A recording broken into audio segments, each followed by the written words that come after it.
You're listening to LinkedIn Ads Radio, the podcast dedicated to exploring and mastering LinkedIn advertising with your host, Anthony Blattner from Speedwork. Hello. Welcome to the first episode of LinkedIn Ads Radio. The first season here will be a masterclass, and today's episode will be an introduction to LinkedIn ads and a way to start planning out your B2B marketing funnel. I'm your host, Anthony Blattner from Speedwork. I live in Austin, Texas, and have managed well over 100 million in online ads from fast-growing startups to enterprise-level accounts. But believe me, that's all to say there's been plenty of road bumps and lessons learned along the way that I wish I knew up front. So this podcast will illuminate those findings and smooth out those road bumps for you, and we'll have some fun along the way. So whether you're a VP of marketing, startup founder, or just someone looking for some tips, I'm sure you'll come away with some value. So over the course of the first season, we'll cover the foundations from launching your first campaign and mastering various ad formats to audience targeting, optimizing your ad spend, generating leads, converting traffic and opportunities, and much more. Each episode is crafted to not only teach each topic, but to provide actionable steps that you can implement immediately. What you can expect are real tips from the field and not just high-level generic marketing tips. I'll pull from different experiences and campaigns and accounts that I've seen on what works well or doesn't work well in different parts using LinkedIn ads. So we're taking this opportunity to document and share our best practices, and this podcast is a way to get those insights out there for others to use and learn from, and then looking to grow the community as a whole. So I'll kind of start with a personal story to give you a little bit of context on my background and also share a story on an example of how I got into LinkedIn ads, which illustrates how LinkedIn is a useful and powerful platform for B2B marketing. So my background is I come at marketing from the tech world. I moved to Austin way back in the day to work for IBM, starting in their e-commerce consulting division. I did that for a number of years and then eventually spun off to start my own mobile app development company. And working in the tech field in Austin, we got to work with a lot of really great companies, a lot of really big companies, a lot of really small companies. And notice that after you go build an app, you put it on the App Store and then you have to go market it after that. We saw some companies do very well with a good marketing plan, a good distribution plan. Some apps went viral and had a lot of success, but we saw other apps that maybe was just as quality or as good of an app, spend a lot of time and money on the app and then put it in the App Store, but without a good marketing plan, it just sat there and no one downloaded it. So saw the difference between the same level of quality and usefulness of software, but with good marketing, without, saw that difference and how good marketing could really make technology scale. So we naturally got pulled into helping with marketing for different software products and apps, and that began my transition into the marketing world. I sold that agency a number of years ago and knew I wanted to get more into this marketing world because I was just fascinated by it.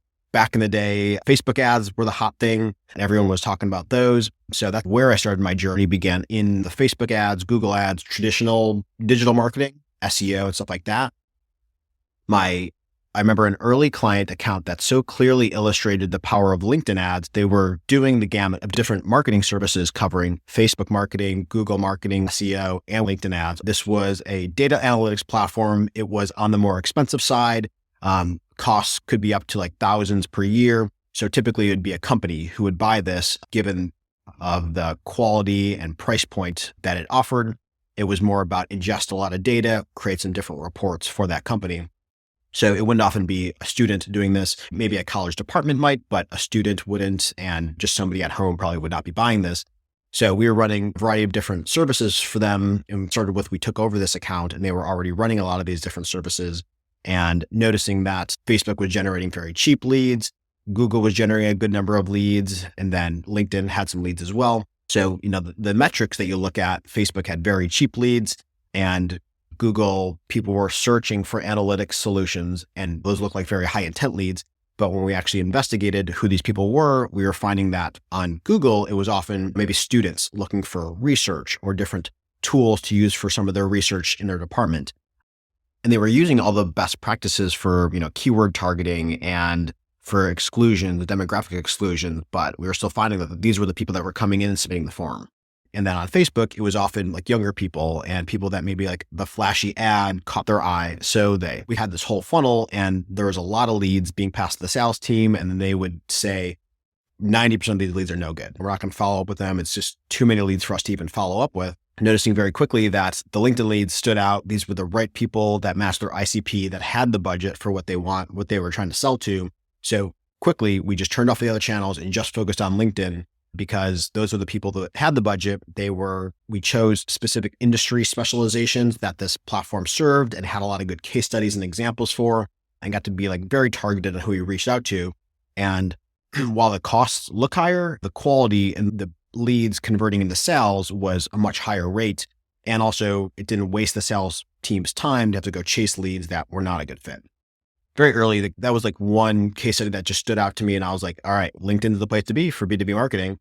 And that's not to say that there are some cases when Facebook and Google are useful, and then different stages of the funnel when they can be useful. And there's some new tools coming out that can help you use those platforms better. But LinkedIn's the number one platform for B2B marketing. If you're listening to this podcast, you probably already know that. So next is who's a good fit and who is not a good fit for LinkedIn ads. There's three things that we think about when we think about a good fit for LinkedIn. Number one is if your ICP is a certain niche professional, that's where LinkedIn's really going to shine for you. Using LinkedIn's targeting options, what's really great is being able to target by job titles and industry and company size to get very targeted on who's that specific professional that you want to target. A lot of B2B companies serve a very specific part of the market. Maybe it's software for HR professionals at retail stores or something like that. And on other channels like Facebook and Google, it's very hard to segment by some of these things and find that type of person. On these other channels, it's almost like finding a needle in a haystack is an example I often use. So when your ICP is a niche professional, that's where LinkedIn's going to offer you a lot of value. If you sell to all business owners, maybe Facebook is a more cost-efficient way to reach your audience.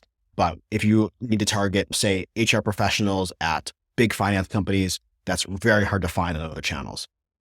Number two is knowing that LinkedIn ads is a more expensive platform. You want to have a high enough LTV to make sure that your ROI is going to make sense. If you're paying higher ad costs on the front end, you need to make sure that your revenue on the back end is going to cover those costs. So for that to happen, it depends on your sales process, your efficiency, and a lot of other factors. We usually see that baseline starting point being around 10 to 15K in your LTV. So if you're selling small office widgets, keyboards and stuff like that, just on a one-off basis, that's probably not going to be a good fit for you. So usually e-commerce is very difficult on LinkedIn, but what does better on LinkedIn is more of like software, selling services and stuff like that. But that's to say e-commerce doesn't work. It's just, you need to make sure that you're selling things with a high enough price point. So that leads me to the last point, is that to have a sales process is also important. So if we're spending a lot to drive traffic to your website and your offer and your company, then you need to make sure that you have a way to convert that efficiently into sales. Other platforms benefit from having cheap costs. Facebook, you can just drive a lot of traffic and then just hope that some of those conversion rates work out so that you can make some sales. But here you want to make sure you're maximizing your traffic because LinkedIn ads are so much more expensive. So having a sales process in place and structure that you can convert the traffic that you're going to drive from LinkedIn. So next is, how are LinkedIn ads different from other social media platforms? And it comes down to, number one, starting with the mindset that people are in when they are on LinkedIn.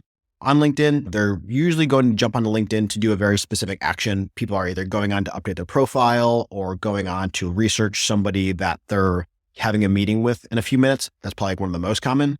People often are hunting for jobs on LinkedIn or recruiting on LinkedIn. More and more these days, it is getting used as a social platform. So people are spending a lot more time on LinkedIn and hanging out there. But a lot of those things I'm mentioning is to say that people are in a business mindset when they're on the platform. On other like Facebook and Instagram, it's more of like mindlessly scrolling. You're usually more hanging out when you're not thinking about work. So LinkedIn users are more in a business mindset. They're ready and wanting to find more knowledge, things that are going to help them in their job and their business. LinkedIn is one of the only platforms that has the object of companies. Facebook doesn't have that. Twitter just released organizations, which is interesting, and we'll see how that evolves over time. But very few have did that on Twitter because they set a high price to even use it. I think it's $1,000 per month to create a verified organization. LinkedIn's the only one that really has the companies feature that allows you to then associate a company size, company industry, company growth rate to those companies, and then tie those to users as well. So LinkedIn's one of the only places that offers that. And then in terms of, how it is maybe similar, it is most similar to Facebook ads in the way that it is social advertising. So it is an interruptive approach. You're interrupting people. They're not actively searching you out like they would on the Google ads. Next, what are the demographics and types of professional on LinkedIn? I've heard most recently that LinkedIn's up to about 900 million people. So they're about to push that billion mark, it is a big number. But when you put that side by side with Facebook and TikTok, and YouTube, like that's a smaller number. So it is a smaller network, but it is higher quality traffic. The stat I've seen is that it's over 50% manager and above people on LinkedIn. The demographic does lean towards older people, more educated people, and those with higher income. So it is very different from like Facebook audiences, Instagram audiences, and TikTok audiences. Twitter is getting pretty interesting, but it is a lot different from other platforms. And then if you think about the people who tend to use LinkedIn the most, number one is just executives, business people who they're probably not going to be hanging out on Facebook day to day, but everyone's into the scrolling mentality these days. So they need somewhere to scroll. They're going to choose LinkedIn because that's going to be the content most interesting to them. They're going to most care about business stuff. So number one is executives. And number two is HR people, whether they're doing recruiting and hiring. We tend to see HR as a very active function on LinkedIn. Number three is universities. There's a lot of university activity on LinkedIn and a lot of students getting onto LinkedIn to number one, to create and start their profiles, get them up to date as they go to hunt for jobs. Marketers, yeah, we're a big segment on LinkedIn because we're doing the marketing work and we're looking for more marketing best practices. So marketers are a big segment on there. And then past that, there's always a variety of different industries available and personas available there. I'm always surprised sometimes when I'm given a pretty niche audience, but I can still go find a quite sizable audience pool when I put it together in Campaign Manager, sizable enough to run. But if you think about zooming out, who are going to be the most digitally active industries and personas? If you think about that for your audience, if you compare that to who may be less digitally active, say like, for example, the construction industry tends to be a lot more offline because that's where they're doing their day-to-day work. Maybe the business owners or the executives are going to be the more online portion of that. But obviously a lot of that construction industry is done offline. That's who's using LinkedIn, is the more digitally savvy, digitally active industries, and then those different demographics that I just mentioned. Next, we'll talk about what are some of LinkedIn's ad targeting options. So LinkedIn has a lot of similar targeting options that other platforms have, such as like contact matching, some demographic targeting in terms of gender and age. There are some limitations around those, but what LinkedIn has that no one else really has is going back to that concept of companies and then having a lot of company data there where we can filter by company size, company revenue, industry. Also, its job title targeting is the most accurate because people start by using it as their resume, as their job hunting. So job titles are usually the most up to date there. On Facebook, I've seen a lot of people type in job titles, but then they never go back to that section to update it ever. On LinkedIn, the main points people update their job description is going to be when they get a job and then when they get a promotion. So sure, there's times in there when they might not update it and they get like they change a role or they get a small promotion or something like that. But even less so on Facebook and other platforms. So job title targeting is most accurate on LinkedIn because of that. That then allows them to do years of experience based on the time they've been in roles and stuff like that. And years of experience tend to be even more accurate than age. LinkedIn does age by comparing to the year they graduated from college, which different people go to college at different times. So that's not always 100% accurate. There's skills that people are putting on their profile to showcase skills that they have and that they've earned through different roles. And then people can join groups on LinkedIn as well. LinkedIn also has interest targeting, which is largely how like Facebook is driven, is through interest targeting. LinkedIn started to roll these out recently, and it's been interesting to see the interests that have rolled out. It seems like it's based on what are the pages this person's viewing, what are the different companies and company types and service pages now, what is the different type of content someone's interacting with to indicate what are their different interests. Also, further on the company segment is LinkedIn's one of the only platforms that you can upload a list of companies and then take that company list and overlay job titles on top of that company. So this is the main driver for ABM marketing, is choosing a set of target accounts and then overlaying various job titles on top of that to penetrate more into the buying committee. So we'll talk more about ABM and company lists definitely later in this podcast. And then LinkedIn has a lot of similar targeting options like retargeting and lookalikes that are available on other platforms as well. So what type of ads can you run on LinkedIn? LinkedIn's got a variety of different ad formats. The main one that most people use is the sponsored content, which shows up right in the newsfeed. And then the single image ad is the main ad that 90% of people use. That's probably 90% of where their revenue comes from the ads platform. But LinkedIn does offer a variety of different ad types as well. So they have video ads, which can run in the newsfeed also. They have conversation ads, which are interesting. They used to be called messaging ads, but either case, they show up in your inbox on LinkedIn as a little sponsored ad. It looks like someone is sending you a message and you can click on a couple buttons to choose your own adventure and go through a chat tree from there. LinkedIn has new document ads, which allow you to upload a document right onto LinkedIn. And you can either make this a gated document or you can make it just click to download the document. LinkedIn has lead gen forms that you can attach to sponsored content ads. So somebody can click on an ad and open up a little form in there in LinkedIn, a native form that can autofill with certain parts of their profile, and then they can submit that and then become a lead from there. LinkedIn also has carousel ads. These are evolving on LinkedIn platform. It's traditionally been a series of tiles that someone could scroll through, and now the new document ads are coming out and the new organic carousels are coming out. So we'll see how this format continues to evolve over time. LinkedIn also has dynamic and text ads. These are the smaller ads that live in the right-hand side only on desktop. These are smaller ad units. They don't get as many clicks, but they have their own certain use cases. And then finally, LinkedIn has event ads. On LinkedIn, you can create events and host events on LinkedIn. There are also an ad type for promoting events using that event ads. All right, on to part 2. Let's talk about strategy. First, I have to say that B2B marketing can be incredibly complex. When you think about B2C marketing, it's like drive somebody to your Shopify store to buy a widget. B2B usually has a few more steps that can involve a sales team and a longer buying cycle. So ads and the marketing approach can be a little more complex as well. So where do you start? Let's start by discussing small companies and starter budgets, and then work our way up to enterprise level account structure.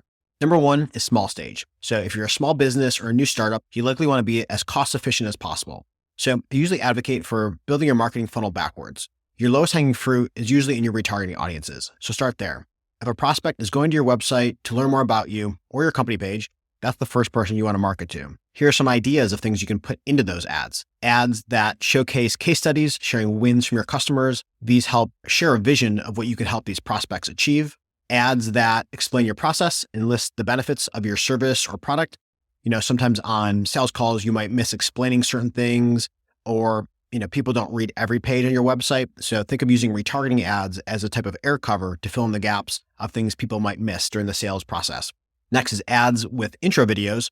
It's proven that more face time is proven to build trust. So put your face into a video ad, or maybe you introduce yourself and show off a demo, and don't forget to add captions because most people watch videos with the sound off on LinkedIn, at least to start.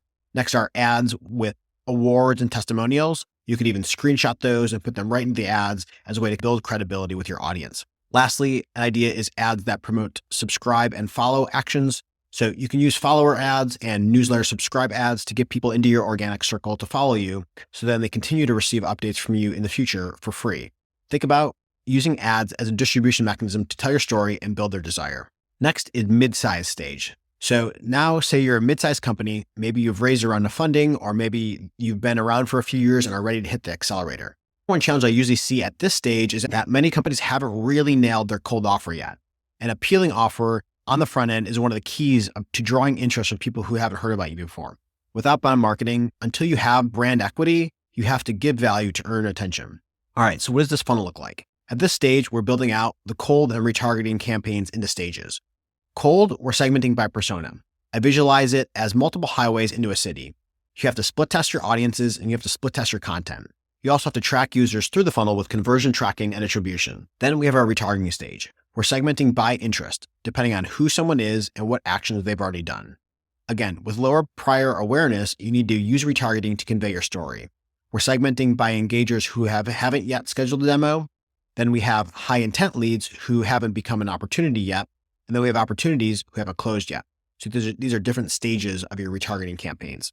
Further, as you expand into your retargeting tiers, you have people who have engaged more recently based on time windows versus people that engaged longer ago. And you can balance your budgets appropriately for that. Also, next is expanding your retargeting of opportunities. So when you start to have leads and then opportunities, you start to have company lists there, you can then go and retarget leadership at those companies. The more senior leadership you have on your side at each company, the more likely they are going to be to buy. Number 3 is at the enterprise level. So it's always interesting that sometimes the biggest accounts are also the simplest. What's also interesting is that the retargeting was the key in the last 2 stages, but for enterprise, they tend to focus more on top of funnel and net new opportunities. The reason is that they already have full teams of account executives that are working their prospects and existing customers, and they already have tons of Google and Taboola ads out there retargeting anyone who has even looked at our URL. So enterprise tend to be more interested in, number 1, net new opportunities, and number 2, brand building. Usually, cold has more layers of prioritization here. We want to dominate a market and win the awareness war, so new prospects come to us versus a competitor.